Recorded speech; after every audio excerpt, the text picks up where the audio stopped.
is coming, you need to also put them on that form. If you are not on that list, I will not be able to let you in. I will not have access to my phone. I will not have access to email. I will be busy conducting the meeting. So I have a lot of responses in email, but I don't have enough people who have completed the spreadsheet, right? So sorry to ruin your walk on the beach with my chat and my rant. But you know, this is a very important meeting. I've never had any meetings at the Exodus house because I was depending on other people to do it. You know, another person had approached me and said that they wanted to use the Exodus house for meetings for the repatriation, and I said that's exactly why it exists. Please come, come, come, come. But nothing materialized. I never saw anything happen in that regard, and I gave it a lot of time, but nothing really happened.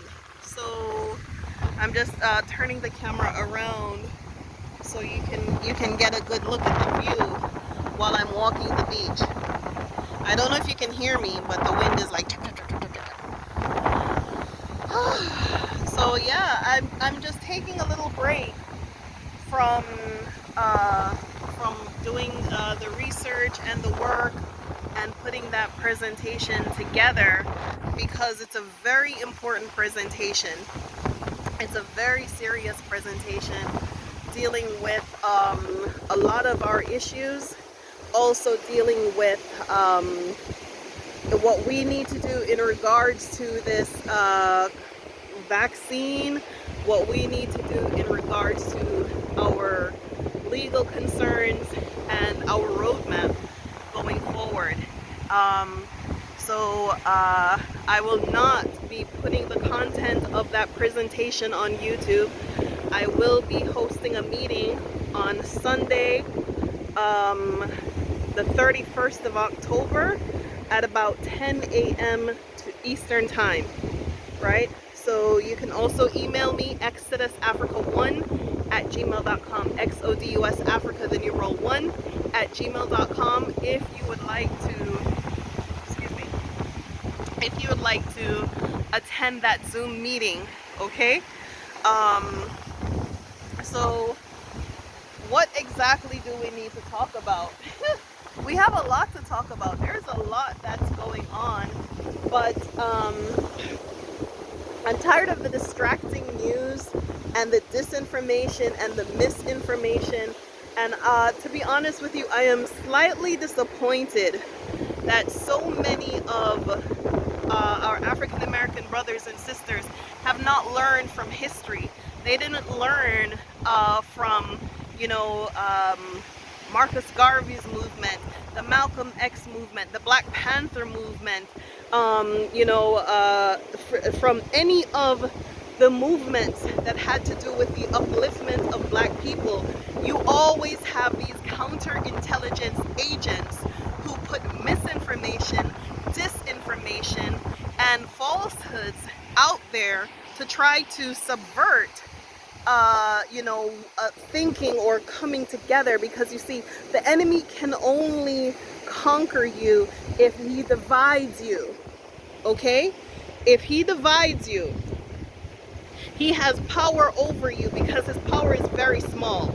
He doesn't have enough power to overcome you as a group. He doesn't have that kind of power. He wasn't ordained with that kind of power, okay? So whenever they see anyone who is saying anything, doing anything for the success and the progress of black people, they have to come out and get them and attack them economically, financially, you know, in any way possible. You can see they do the same thing. They've done the same thing to Malcolm X. They've done the same thing to Martin Luther King. And you know, that I even talk about these civil rights leaders and how similarly they are attacking me and attacking this Exodus house and attacking the people who have, you know, who have not done their research, and the people who are employing lazy brain rather than using critical thinking to ask questions like, why is this person telling me this? Why are they saying this? What do they want me to think? What does this mean? You know, asking critical thinking questions that allows them to come to more enlightened conclusions. You know, I hope you can hear this, because this rant is just like, serious right now, you know. And the irony and the sad thing about it is that this whole thing of, you know, these negative videos that are being put out there against me are being put out there by men, and they're being put out there only for the purpose of keeping you in fear, keeping you in psychosis, and keeping you away from your true destiny of returning to Africa. Why would they do that? Why? What is their reason? What is their purpose for that? Because without you, their entire system will crumble. Without you, you're essential. You are their essential worker. Without you, they have nothing. Their entire system will collapse. And when there are so many of us organized and centralized around a one common idea, as Marcus Garvey said, one God, one aim, one destiny. When we have that, they cannot control us. Okay? So now is not the time for petty squabbles. Now is not the time for pettiness. To say, I don't like this, I don't like that. No. This is not the time for liking and not liking. You know why? Because until now, we have not been able to come to the continent the way that we have over this past year. Until now, we have not come in the kind of droves, right? And these African countries are not ready. They're not prepared. And many of them, instead of supporting us, they are, instead of supporting us, they're giving us the shaft, right? And, you know, and for those of you who they haven't given you the shaft, I'm going to tell you something. Not because they're not giving you the shaft now means they won't give your kids the shaft, or your grandkids the shaft, or your neighbor or your brother or your sister the shaft. So it's now time for us to come together as one and work together as one single unit with one single vision towards getting the kind of rights that we should get. Not that we, what's the word? Not that it's nice to have. It is necessary for us to have. And I am speaking from the position of someone who knows their rights and who knows what to do next and who knows how to do what to do next. And they have been coming at me from day one. From the minute I put a video up with me and my kid, well, where is that child's father? Why would you go to Africa? Why would you go all the way to Africa? Right? I have this house here. You think they like it? Look at it. You think they want that? Do you think they want you to have that? You think they want you to stay here? You think they want you on this beach? They want to put me in a position where I am financially unable to employ my workers, to maintain and upkeep with this property, where I said, oh, I might as well put it on Airbnb because the people aren't coming because they don't like me anymore. That's what they want to do. That's the position that they're trying to do. But you're going to let the enemy who has nothing, who ain't got no beach for you. The enemy ain't got this for you.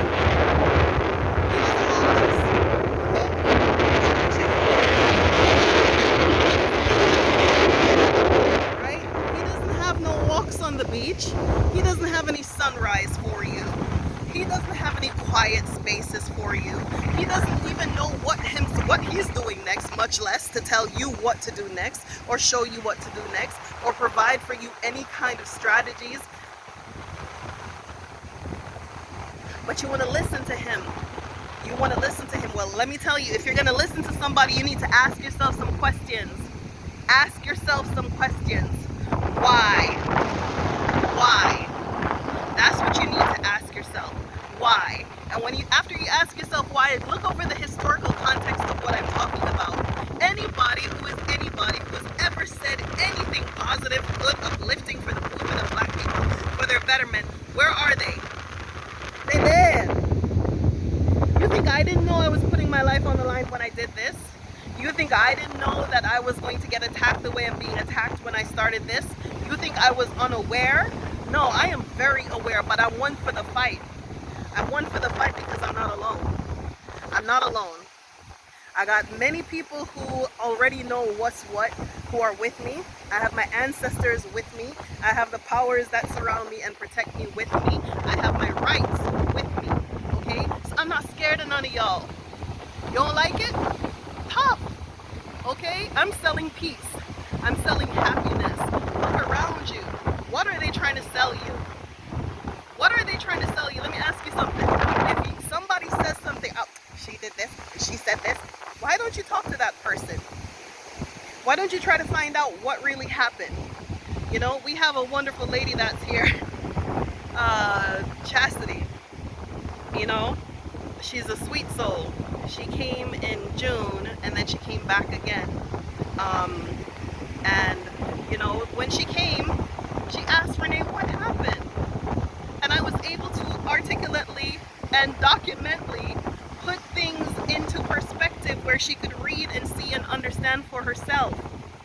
Anyone who asked me what happened and I was able to show and back up everything that happened, they understood. I did not make an enemy out of them, I made an understanding friend. So you figure it out. If you feel like I have done this or said this or done that or said that, and you don't like it, why don't you talk to me? Ask me. I might answer you. But what I'm not going to do is defend myself, because it's the right for everyone to protect themselves from enemies, from people, from saboteurs, from people who want to destroy your whole entire agenda, mission, and business. It's my right to do that, okay? And if you put me in a position to defend myself, I will. And you will not like it. You won't like it. If you put me in a position where you hit me and I have to hit you back, I hit back hard. I play rough. Don't play with me. Right? So think about those things that I'm talking about. It's time now. We're having this meeting tomorrow, 12 noon to 5 p.m. Enemies don't come, friends. You are very, very, very, very welcome. Okay, bring a dish. Bring your kids. Bring a note and pad. It's time to talk about some things that people should know, don't know, need to know, and how to protect ourselves in this dangerous time, right? So, yeah, I mean, right now Jackson he's up there. Let me see if I can find. He's sitting up there somewhere. He is itching to put this on Airbnb, y'all. He is itching at it. Not that he doesn't support the movement, but he knows who I have to support, you know, and he's tired of seeing me get hit over and over and over again by the same people that I'm trying to help. And so his only intent is try to protect me. And I said to him, Jackson, I didn't come all the way to Africa and do all this work to run an Airbnb. I could have found some other old dilapidated house, or just get myself a new house and do that. But I came here to do my work. It's incredibly fulfilling for me to be able to do this work that I always wanted to do, to bring people to the African continent, to show them how beautiful Africa is, the opportunities that exist in Africa, to enlighten them about Africa. I didn't start this YouTube channel in America talking about my hair, my nails, and Africa. There was never that. Okay, I started this channel specifically, purposefully, and intently for this work. Okay, so when you attacking me, check yourselves, because I'm on my life's destiny. I'm on my path. I'm on my path. I don't know where where you are, but I'm on my path. And my path doesn't include obstructions and da da da da. And but I don't have small things to fight with for people. Okay? The Bible says I came not to fight against flesh and blood, but spiritual wickedness in high and low places. Okay? So that's my life here. Alright? So, you know, I'm gonna put everything in the description box as I normally do. Check the community section of the of my channel, and you'll see you know, the flyer. If you are looking to attend, you must email me so I can put your name on the list. You must complete the Google Docs. You must complete everything that I send to you. Excuse me. Otherwise, we will not be able to let you in, and there will be no there will be no you won't be able to reach me by phone or email. Okay, so this is a very important meeting, but for what it's worth, take a look at the beach.